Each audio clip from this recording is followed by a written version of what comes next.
Bonninghausen was depicted by Hahnemann as one of the few physicians that Hahnemann would allow to treat him.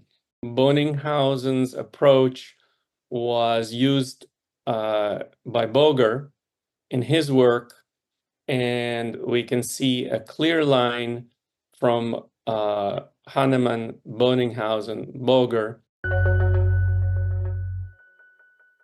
Hello, dear friends, homeopaths. This is Barbara Liberowicz, Homeo Sapiens. My guest today is Dr. Alex Baker from Dallas, Texas. Hello, Alex. Thank you for having me, and my pleasure to talk today. Alex, please introduce yourself. I am a family physician practicing full-time homeopathy in my clinic. I am the past president of the American Institute of Homeopathy. I have been on the board of the American Institute of Homeopathy for many years, and I am the editor of the American Journal of Homeopathic Medicine for the last 10 years or so.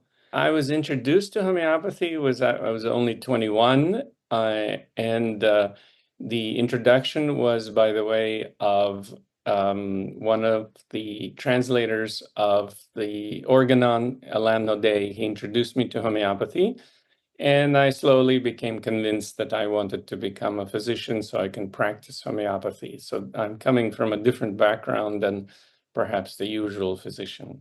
My approach currently I would say, is the Boger, C.M. Boger approach, which is basically a Bonninghausen approach that was a little bit updated by Boger to include even more clinical symptoms than Bonninghausen used. I was trained in a way that the beginning of my training was to use the very strict Kenshin approach, but maybe a little bit more Kenshin than some Kenshin approaches.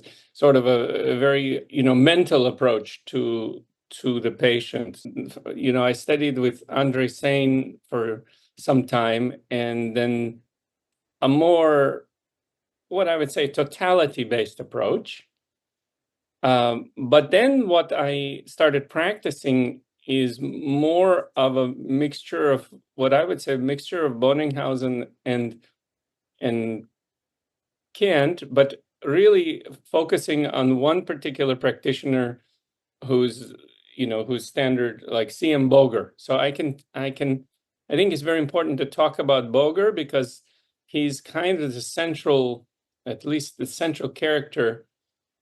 He's the culmination of all the American physicians who went before him. So I can explain why that is, because he was right there at the end of the whole era of American School of Homeopathy. He was at the end, and he received the fruits, just like we find the clinical information in Boerke's pocketbook. Boger as well took the clinical information, and later in his synoptic key in general analysis, he basically placed that and organized it properly so that we can use it.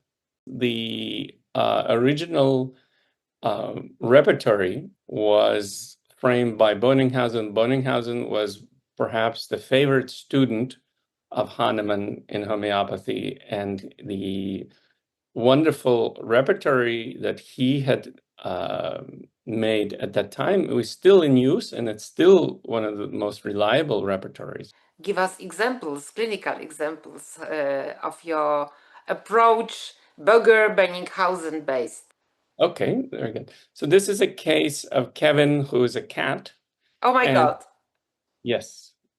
So this is, I think, a very good case for us to look at because cats have few mental symptoms, and most of the symptoms are objective, and some modalities are there. So Kevin the cat was a 13-year-old cat who came in with a right eye non-healing ulcer that he had for 8 months, and there was a lot of swelling as well on the conjunctiva, so he had trouble with vision on that eye. He had been treated with regular treatments before, but he came to the homeopathic vet, summary of the symptoms for Kevin: right eye non-healing ulcer, mild redness and swelling of the conjunctiva, gingivitis started around the teeth. He was often hungry and he was overweight.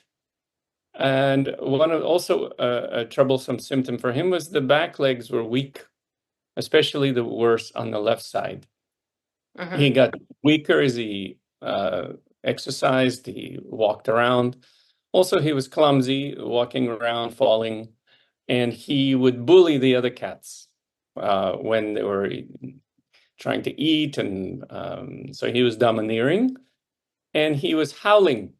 In other words, whenever he was placed in a travel carrier to go somewhere, he would howl and get all anxious. So when we analyze FATAC's concise repertory is a very simple repertory that is based on Boger's synoptic key, which is also a repertory. So the rubrics that are used there are very simple and they're alphabetical. So you can find these in the alphabetically, so you don't have to look at particular areas, and it's very simplified. So you look under healing, difficult healing, ulcers. You look at the area that is affected: eyes, appetite, ravenous. You look at obesity, legs, weakness, motion aggravates, awkwardness, haughty, and future, and fear of future, which is the rubric in FATAC, which is different, of course, than you would find in Kent. When you look at the materia medica, so one of the remedies that comes up is Calcarea carbonica. So you look at the materia medica, you will see the symptoms of Calcarea are very similar to what we have. You have an ulcer on the cornea. Calcarea also is very much actually a remedy that affects the eyes. Ulceration of the cornea. Of course, everybody knows that Calcarea is a heavy, chubby, typically heavy, chubby baby, in this case, cat. Muscles are very flabby, weakness. And then the other symptom that actually was there that we didn't actually report was the fact that he had trouble going upstairs and he would get out of breath.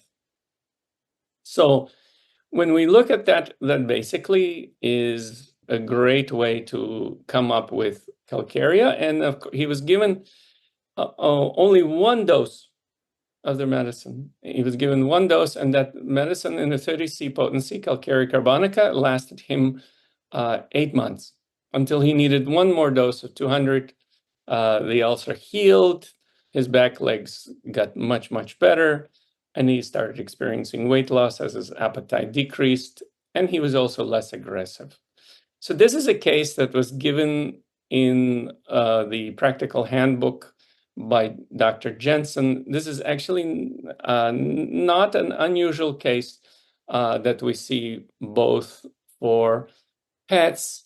Now, the nice thing about this case is that for children, it would be very similar, because in children, you also would get very few subtle mental symptoms, and you would have to rely on your observations, on objective symptoms. So this is a nice way to look at the patient and come up with a remedy. Do you mean that it is difficult to get so-called mental symptoms from the adults? It's not difficult.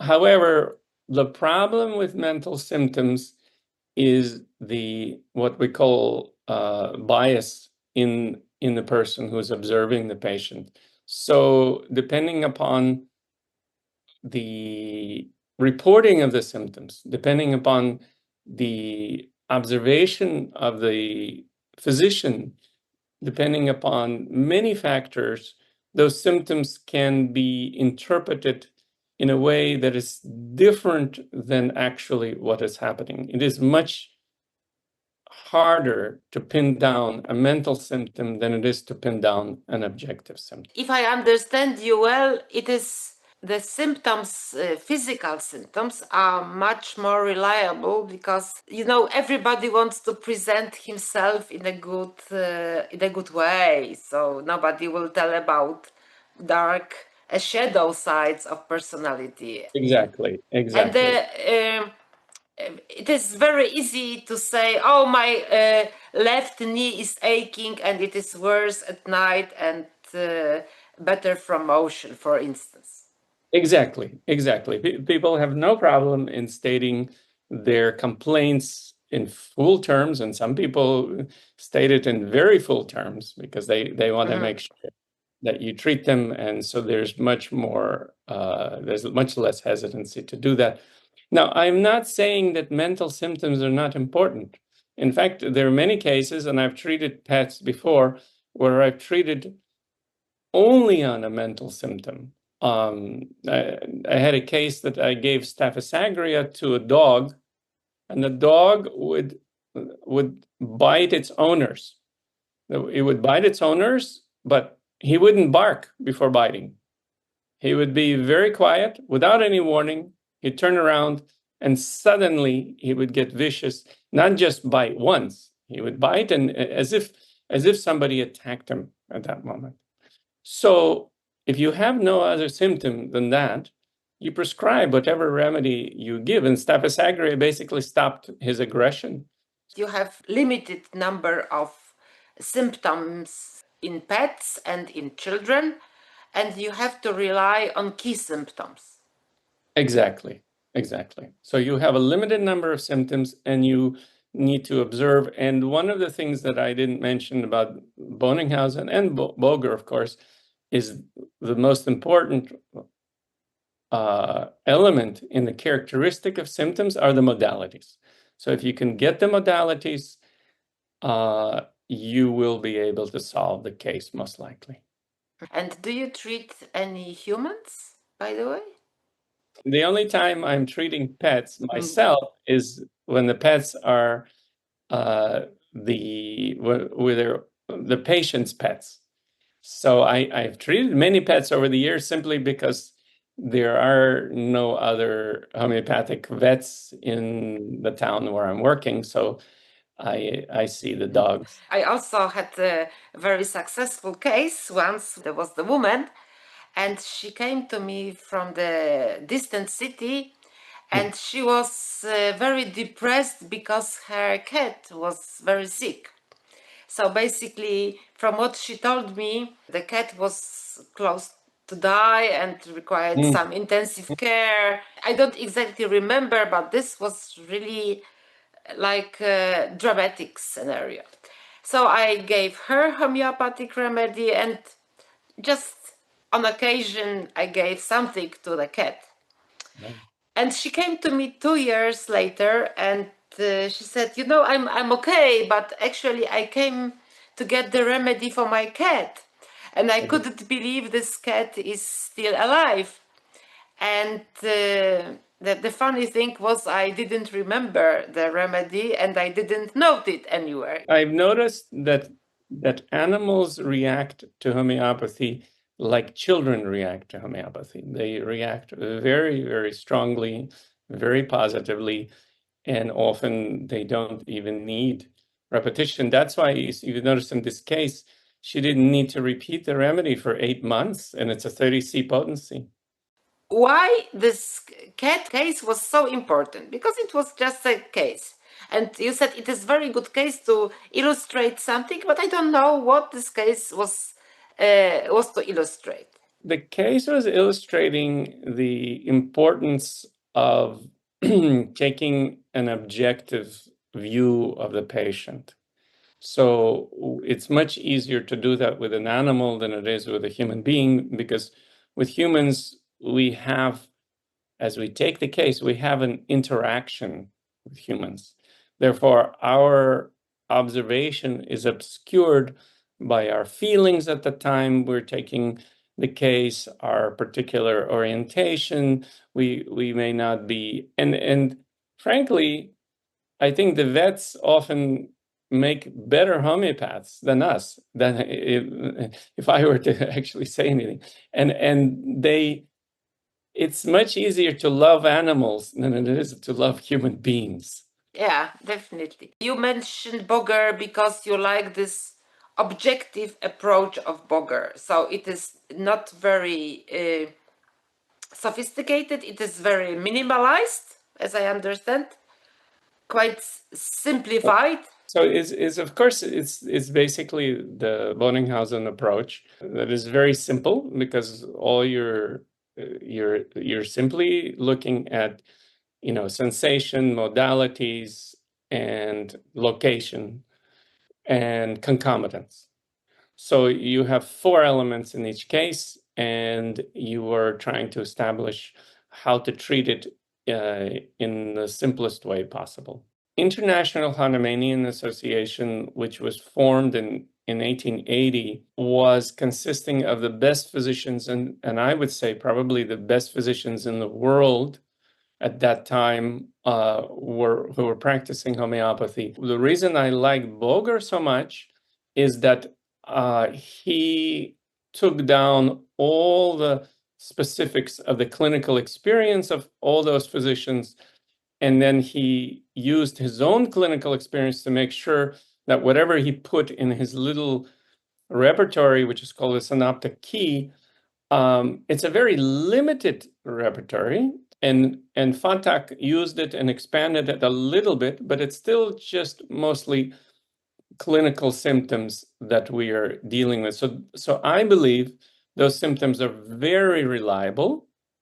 However, I also believe that we can use the regular repertories I use the regular repertories as confirmatory, so that that we have large rubrics and all those, we see them as kind of useless because it's 1,000 remedies there. However, they're not completely useless if we have to confirm that the remedy I'm thinking of, it should be in that rubric. Or if you have a particularly obstinate patient or particularly domineering person, we want to see that the remedy is there.